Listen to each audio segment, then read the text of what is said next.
Yes, friends.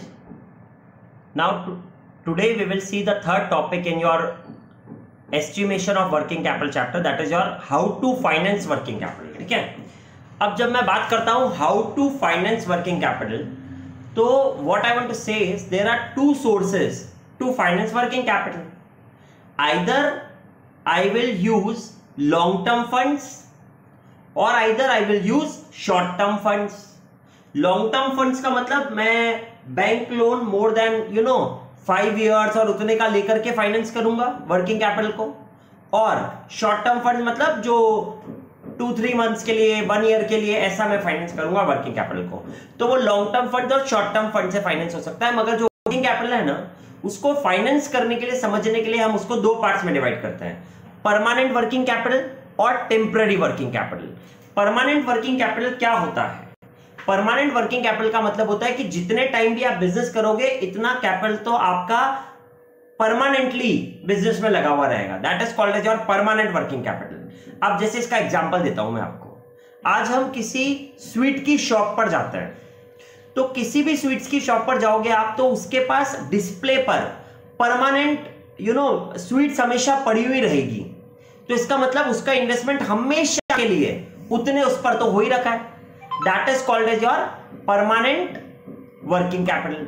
कोई भी shop वाला है तो कोई भी शॉप वाला कुछ स्टॉक तो परमानेंटली अपने पास रखता है, तो दैट कैपिटल विल बी, जो उसकी वर्किंग कैपिटल ही है मगर वो हमेशा परमानेंटली अपने बिजनेस में रहेगी लगी हुई. That is called as your permanent working capital.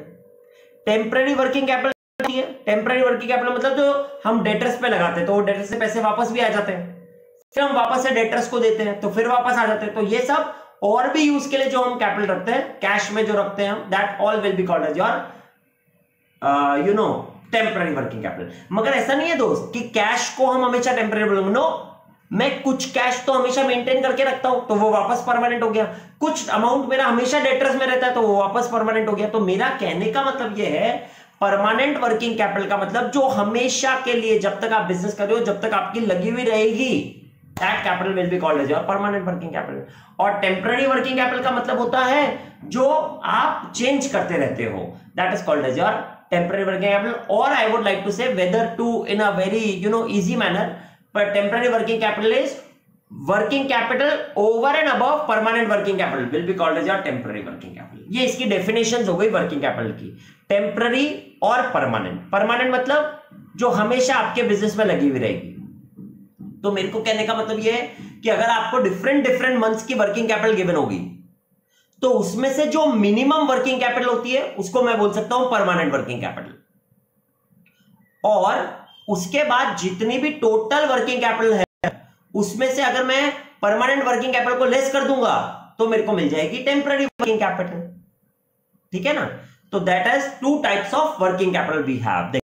In order to finance working capital should be classified into two types. First, permanent working capital, और second, temporary working capital. Permanent, fixed या hardcore working capital क्या होता है? It is the minimum amount of working capital always required. जो भी हमें minimum amount always, हमेशा business करने के लिए required होगी, that will be called as your permanent working capital. और temporary working capital, any working capital over and above permanent working capital will be called as temporary working capital. Temporary, variable or fluctuating working capital, it is working capital over and above the permanent working capital. बहुत simple सी बात. There are three approaches to finance working capital. तीन approach होती है finance करने के लिए working capital को. बहुत इजी सी बात है ये. पहली अप्रोच होती है हेजिंग अप्रोच. ठीक है. हेजिंग अप्रोच जो होती है, हेजिंग अप्रोच बोलती है कि परमानेंट वर्किंग कैपिटल को फाइनेंस करो लॉन्ग टर्म फंड से, और टेम्पररी वर्किंग कैपिटल को फाइनेंस करो आप शॉर्ट टर्म फंड से. तो that is called as your hedging financing method of working capital. तो ये मैच करता है, परमानेंट चाहिए तो लॉन्ग टर्म से फाइनेंस कर दो, और टेम्पररी वर्किंग कैपिटल चाहिए तो शॉर्ट टर्म फाइनेंस से फाइनेंस कर दो. तो दैट हैज बीन गिवन कि working capital permanent long term fund से और टेम्पररी शॉर्ट टर्म फंड से. और अगर मैं कंजर्वेटिज्म अप्रोच की बात करता हूं, सेकंड अप्रोच होती है कंजर्वेटिज्म. कंजर्वेटिज्म क्या बोलती है, भैया कोई रिस्क मत लो, आप तो पूरी की पूरी, चाहे परमानेंट हो चाहे टेम्पररी हो, पूरी की पूरी वर्किंग कैपिटल आप क्या करो, आप लॉन्ग टर्म फंड से ले लो ताकि आपको रिस्क नहीं रहे. तो that been called as conservatism least risky होती है कंजर्वेटिज्म वाली, और इसमें बोलते हैं कि परमानेंट और टेम्पररी दोनों किससे ले लो, लॉन्ग टर्म फंड से ले लो। फिर थर्ड आता है आपका, that is called as your aggressive working capital, that is called as your which working capital, aggressive working capital. अब आपको एग्रेसिव वर्किंग कैपिटल क्या बोलता है, तो आपको एग्रेसिव वर्किंग कैपिटल बोलता है कि आप परमानेंट और टेम्पररी दोनों शॉर्ट टर्म फंड से ले लो, मगर वो बहुत ज्यादा रिस्की भी होता है, that is called as your aggressive, that is most risky working capital, जिसमें परमानेंट टेम्पररी को बोलते हैं शॉर्ट टर्म फंड से। तो ये तीन टाइप के फाइनेंस हो गए आपके।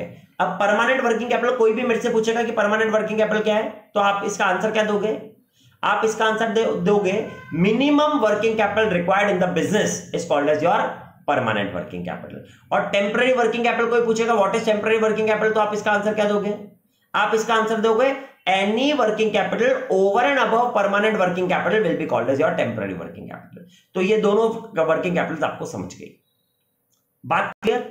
फाइनेंस कैसे करते हैं, तीन अप्रोचेस से फाइनेंस हो सकता है। हेजिंग अप्रोच, जिसको मैचिंग अप्रोच भी बोलते हैं, जिसमें परमानेंट को लॉन्ग टर्म से कर दो और टेम्पररी को शॉर्ट टर्म से कर दो। फिर उसके बाद दूसरी होती है कंजर्वेटिज्म, जो कि लेस रिस्की है, उसमें परमानेंट और टेम्पररी दोनों को आप लॉन्ग टर्म फंड से करते हो फाइनेंस। और तीसरी होती है एग्रेसिव अप्रोच, जो मोस्ट रिस्की होती है, जिसमें दोनों लॉन्ग आपका परमानेंट और temporary working capital will be finance by short term funds. ठीक है, चलो, तो यहां तक जब आपको समझ में आ गया, तो I believe now we will see question number 11। अब हम आपका ये क्वेश्चन नंबर 11 चेक कर लेते हैं, क्या गिवन है अब हमें। Yes, let us see this question number 11। Hypothetical limited has forecasted its total funds requirement for the coming year as follows, that has been given. जनवरी में 30 लाख, फरवरी में 30, मार्च में 40, अप्रैल में 60, मई में 100, जून में 150, जुलाई में 200, अगस्त में 180, सितंबर में 110, अक्टूबर में 70, नवंबर में 40 और दिसंबर में 20। इतना आपको वर्किंग कैपिटल हर मंथ रिक्वायर्ड होगा। The firm's cost of short-term and long-term financing is expected to be 4% and 10% respectively. 4 और 10% आपको बताया respectively. Calculate the cost of financing using the hedging approach. Calculate the cost of financing using the conservatism approach. Discuss the basic profitability risk trade-off associated with each of these plans. Okay. तो friends, हमें इसमें सबसे पहले बोल रहा है calculate the cost of financing using hedging approach. Hedging approach क्या बोलता है आपको, हेजिंग अप्रोच बोलता है कि लॉन्ग टर्म को किससे करो आप, लॉन्ग टर्म को आप करोगे, सॉरी, परमानेंट वर्किंग कैपिटल को करोगे आप लॉन्ग टर्म फाइनेंस से, और टेम्पररी वर्किंग कैपिटल को करोगे आप शॉर्ट टर्म फाइनेंस से। ये कौन सा बोलता है, ये आपको बोलता है हेजिंग अप्रोच। ठीक है, अब अगर मैं बात करूं परमानेंट वर्किंग कैपिटल की, तो क्या होता है परमानेंट वर्किंग कैपिटल में, आप मेरे को बता दो एक बार, what is permanent working capital, you understood. तो I believe permanent working capital का मतलब आप समझ चुके हो। परमानेंट वर्किंग कैपिटल मतलब मिनिमम वर्किंग कैपिटल जो रिक्वायर्ड है। तो आप हर मंथ में चेक करो, इसमें 30, 30, 40, 60, 100, 150, 200, 180, 110, 70, 40 और 20। तो इसका मतलब इसमें से मिनिमम वर्किंग कैपिटल कितनी हुई, 20 हो गई। तो यानी आपको हर मंथ 20 तो चाहिए चाहिए। तो I would like to say that will be called as your permanent working capital. तो 20 is your permanent working capital. उसको हम फाइनेंस करेंगे long term funds 10% per annum से। और जो रिमेनिंग वर्किंग कैपिटल है, अब रिमेनिंग वर्किंग कैपिटल कैसे निकालेंगे हम, तो आई बिलीव आप सारी वर्किंग कैपिटल टोटल ऐड कर दो, ये सबको जब ऐड करा तो वो टोटल वर्किंग कैपिटल हो गया। उसमें से हम माइनस कर देंगे 20 मल्टीप्लाइड बाय 12, क्योंकि 20 पर मंथ की निकाली आपने, वो मल्टीप्लाइड बाय 12। हर मंथ में से 20 तो परमानेंट हो गई और बाकी सब टेम्पररी हो गई। तो आप वो 20 हर मंथ में से माइनस करो या सबको ऐड करके -20 इंटू 12 कर दो, तो जो भी वर्किंग कैपिटल आई वो टेम्पररी वर्किंग कैपिटल हो गई। अब हेजिंग के थ्रू अगर फाइनेंस करना है तो 20 मल्टीप्लाइड बाय 10% कर दिया आपने डायरेक्टली, क्योंकि 20 परमानेंटली आपको चाहिए। और फिर उसके बाद जब आप शॉर्ट टर्म फंड्स की बात करोगे तो शॉर्ट टर्म फंड्स में ये जो भी टोटल आपने निकाला, टोटल वर्किंग कैपिटल -20 इंटू 40 करके जो भी आपका आंसर आया उसको डिवाइड बाय 12 कर देना, तो वो पर मंथ की आ जाएगी आपके पास। और फिर मल्टीप्लाइड बाय 4% कर देंगे हम उसको, तो हमारी कॉस्ट पता पड़ जाएगी हमें। बात समझ में आ गई? This is called as your hedging approach. अब कोई बोलेगा सर आपने पर मंथ की क्यों निकाली उसको डिवाइड बाय 12 करके? अरे क्योंकि वो टेम्पररी यार, तो वो आती जाती रहेगी ना, तो आप ऑन एन एवरेज देखोगे ना, वरना आप अलग से करना चाहो, आप अलग से कैसे करते हैं? इसमें से 30 में से 20 परमानेंट है तो 10 टेम्पररी, तो इसकी पर मंथ की निकालो 10 की 4%, फिर आप इसको अलग से करो, फिर आप इसको अलग से करो, फिर आप इसमें अलग से करो, ये सब अलग अलग से करो। इससे बेटर क्या है, मैंने ऑन एन एवरेज निकाल दिया और ऑन एन एवरेज का पूरा 4% निकाल दिया, बात वही पड़ती। तो जब भी कंजर्वेटिव, जब भी हेजिंग अप्रोच होगा तो परमानेंट वर्किंग कैपिटल मतलब minimum working capital finance by long term funds, और temporary working capital will be finance by short term funds. तो हेजिंग अप्रोच का आंसर समझ में आया कैसे करा? पहले मैंने सब में से मिनिमम देखा, मिनिमम क्या आया 20, तो 20 मेरी परमानेंट हो गई, तो 20 इंटू 10% 2 रुपीज तो ये आ गया। उसके बाद मैंने सारी वर्किंग कैपिटल को ऐड कर दिया और इसमें से मैंने माइनस कर दिया 20 इंटू 12 करके, तो मेरे को पूरे साल भर की कितनी वर्किंग कैपिटल रिक्वायर्ड है टेम्पररी वो आ गई, उसको डिवाइड बाय 12 कर दिया तो पर मंथ की आ गई और मल्टीप्लाई बाय 4% कर दिया, तो मेरे को उसका आंसर आ गया। That is called as your hedging approach. इससे कॉस्ट ऑफ फाइनेंसिंग आ गई। फिर इसके बाद सेकेंड हमसे बोला है calculate the cost of financing using conservatism approach. अब कंजर्वेटिज्म अप्रोच बोल रहा है फ्रेंड्स। कंजर्वेटिज्म अप्रोच का मतलब क्या होता है? कंजर्वेटिज्म अप्रोच का मतलब होता है कि we don't want to take any risk, short term और long term both are finance by long term financing. तो यहां पर हमेशा ध्यान रखना, बट क्वेश्चन प्रैक्टिकली सॉल्व करते टाइम क्या करते हैं, जो भी इनमें से मैक्सिमम वर्किंग कैपिटल रिक्वायर्ड है वो पूरी maximum working capital required will be finance by long term financing. तो मैं बोल रहा हूं इन सब में से अगर आप चेक करोगे तो मैक्सिमम वर्किंग कैपिटल आपकी कितनी आ रही है 200, तो दैट मैक्सिमम 200 ही हमने पूरा फाइनेंस करवा दिया किससे? लॉन्ग टर्म फाइनेंस से 10% के हिसाब से। तो 10% के हिसाब से पूरा 200 करा दे तो 20 आपका आंसर आ गया cost of financing. Short term long term अलग अलग करने की जरूरत ही नहीं है, इसमें सब कुछ इंक्लूड हो गया। तो ये प्रैक्टिकली जब भी सॉल्व कर रहे हैं तो ध्यान रखना, हेजिंग अप्रोच में परमानेंट और टेम्पररी अलग करने के लिए कैसे करा समझा दिया, समझ में आया? उसको डिवाइड बाय 12 क्यों करा? क्योंकि अपन ऑन एन एवरेज निकाल दिया। और जब हम कंजर्वेटिज्म में जा रहे हो तो कंजर्वेटिज्म में आपको ध्यान रखना है कि मैक्सिमम वर्किंग कैपिटल निकाल दो जो भी है पर मंथ की, और उसको पूरा का पूरा फाइनेंस करवा दो, दैट्स इट। अब बोल रहा है discuss the basis profitability risk trade off associated with each of this plan.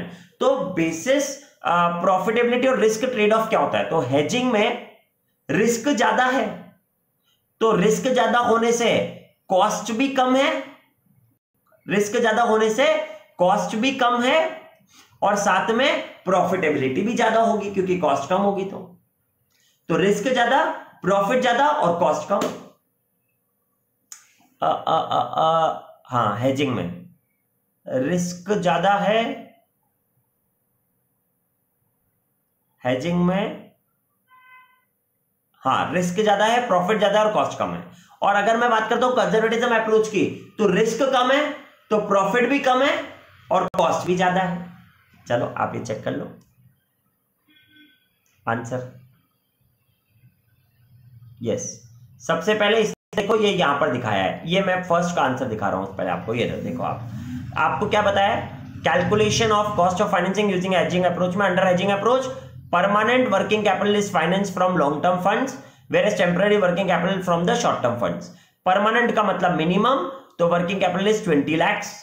Temporary working capital total working capital minus permanent working capital, तो सारी वर्किंग कैपिटल को ऐड कर दिया इसने और उसमें से 20 इंटू 12 हर मंथ में से 20 को माइनस कर दिया तो 790 आ गया।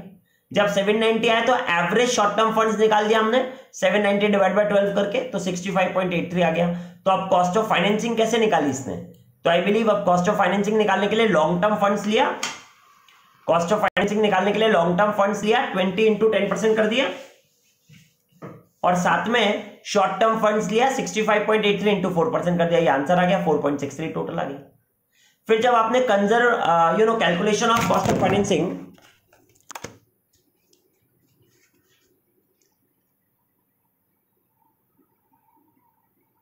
यस तो हमने देखा कि इसमें हमने एवरेज शॉर्ट टर्म फंड्स निकाल लिया, दैट इज 790 डिवाइड बाय 12 करके 65.83 और हमने ये निकाल दिया।